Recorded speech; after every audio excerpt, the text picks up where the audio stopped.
And this is Max Freedom News.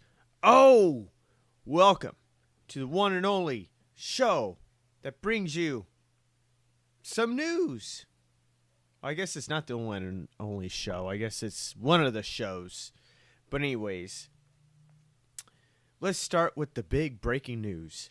Let's go, Brandon.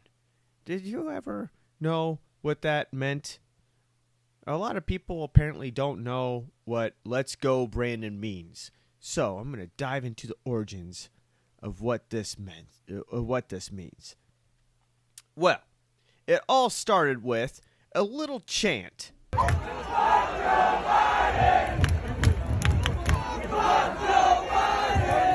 And the ones who voted for him.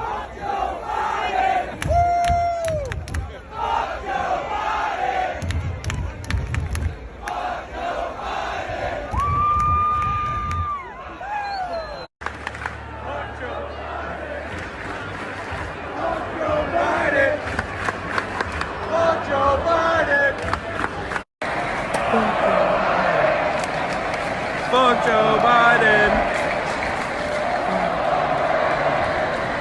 First and 10, Alabama at the 35. Fuck Joe Biden! Fuck Joe Biden! Joe Biden! Fuck Joe Biden! Fuck Joe Biden! Fuck Joe Biden! Fuck Joe Biden! Fuck Joe Biden!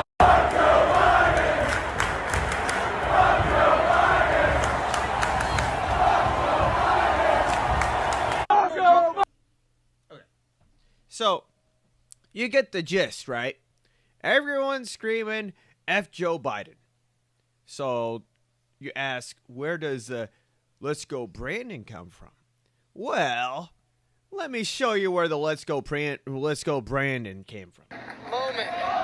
Brandon, you also told me, as you can hear the chants from the crowd, let's go, Brandon. Brandon, you told me you were going to kind of hang back those first two stages and just watch and learn. What did you learn that helped you there in those closing laps? Oh my God, it was learn. Okay, so right there, the reporter tried to save herself. She's like, obviously they're screaming F Joe Biden, and then she's like, let's go Brandon, and now Let's Go Brandon has become the politically correct term of saying F Joe Biden. So if you ever wonder that, or dude, t-shirts are popping up everywhere. Everything's popping. If it says Let's Go Brandon, it basically means F Joe Biden.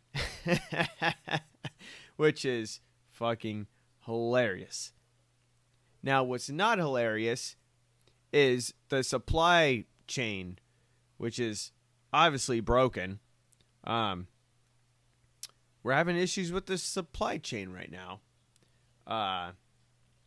As a matter of fact, it was really strange because I was watching one of the biggest YouTubers called PewDiePie, and he had this video where he was going to take his dog to the dog shop, and whenever his dog touched, he would like buy the item.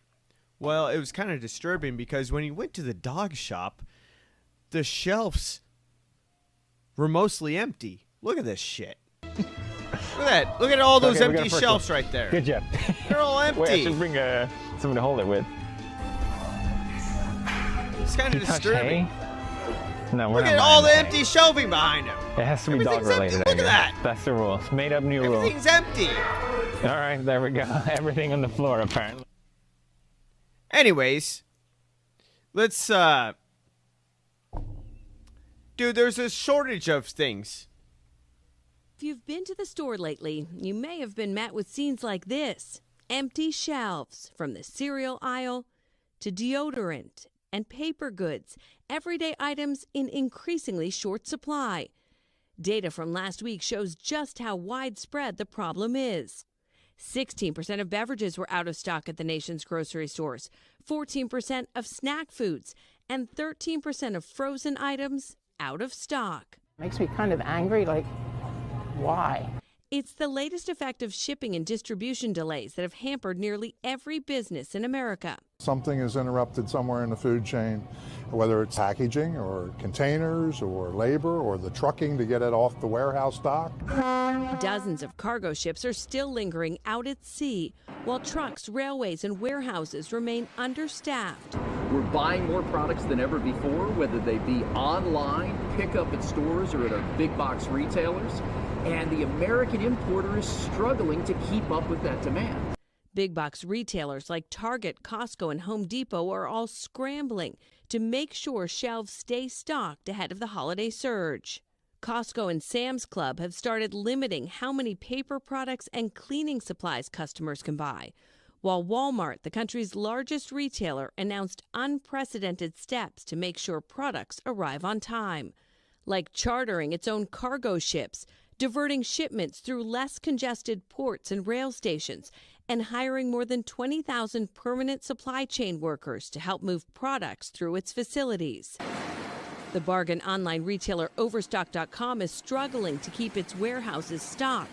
Its CEO warning customers the challenges are here to stay. I think it's, for a time, the new normal. I think we can expect this well into 2022.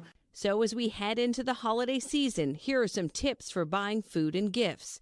Plan ahead. Start shopping now for non-perishables you'll need for holiday dinners.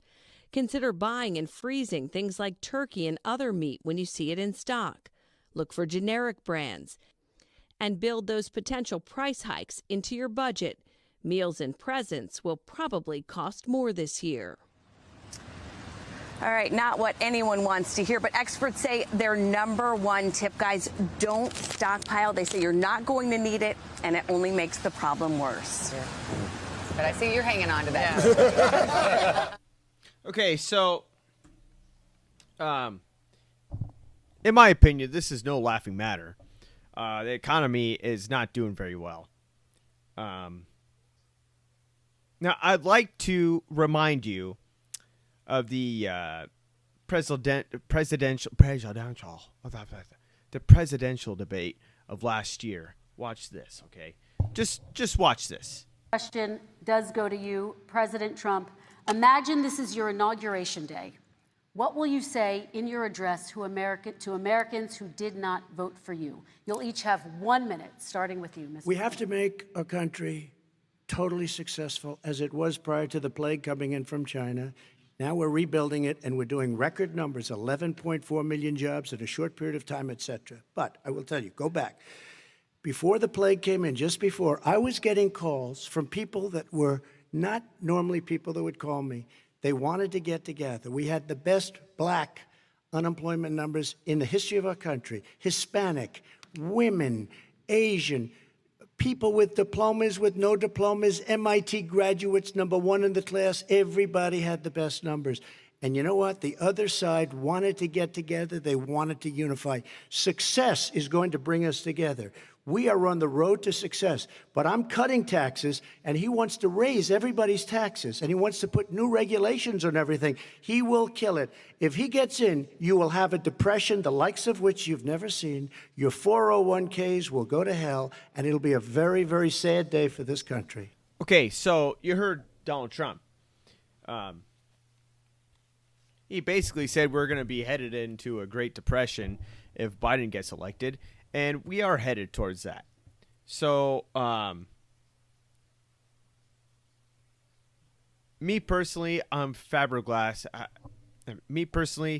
I cannot believe how much we have regressed as a society in 1 year.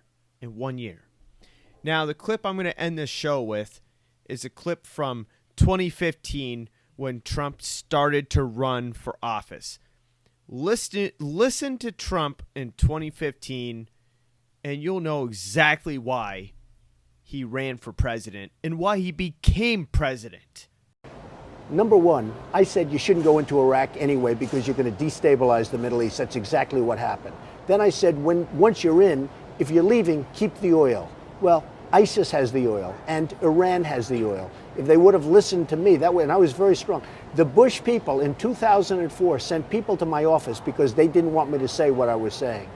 And I'm more into the military, by the way, than anybody. But you have to know when and where to use the military. We made a tremendous mistake. We spent $2 trillion, thousands of lives, wounded warriors all over the place, who I love, by the way, all over the place. And what do we have? We're not even there anymore. And Iran is taking over Iraq. In fact, they're meeting right now. Iran is taking over Iraq. We got nothing for it, zero. And it's really a sad situation. With ISIS, you kill them at the head, you take the oil. That's where they're getting their money. If you bomb the hell out of it, you bomb the hell out of it. You've got to stop their wealth. They have tremendous civilians? wealth. I'm talking about oil. I'm talking about oil areas. I'm not talking about civilian areas. Civilians are near oil areas. Oh, give me a break, Katie. Go ahead, next question. Are you not more concerned about them than you're concerned about illegal immigrants coming in here and I'm killing concerned people? about everything. I'm concerned about the country. Our country's going to hell. I'm concerned about everything, okay? Our country is being beaten in trade deals by China, by Japan, by Mexico. Mexico is the new China. Mexico is killing us in trade. We're being beaten at every front. We're being beaten militarily. We have a military that every time we send equipment to our so-called allies, one bullet is shot in the air, and we lost 2,300 armor-plated Humvees, not 3 or 4 or 7. We lost 2,000 in one day, 2,300 Humvees. I say, that's impossible. How can you lose that many? A bullet gets fired into the air, and the people that we're giving these Humvees to, they run like bandits, and the enemy takes them over. The enemy has better equipment than we have because we're foolish. You're for the Second Amendment. Do you have a gun? I have a license to have a gun. Yes, I do. Do you own one? Yes, I do. Do you use it? Gun range? It's none of your business. It's really none of your business. It's fun when you, Well, it's fine. It's too bad that she mentions only the negatives. You don't want to mention all the positives. You know, let me ask you, put the mic back on. I'm going to ask you one more. I forgot to ask it. What is it? I want to know why you think voters like you so much and why you're getting such big crowds. But your microphone's not on. That question I can handle.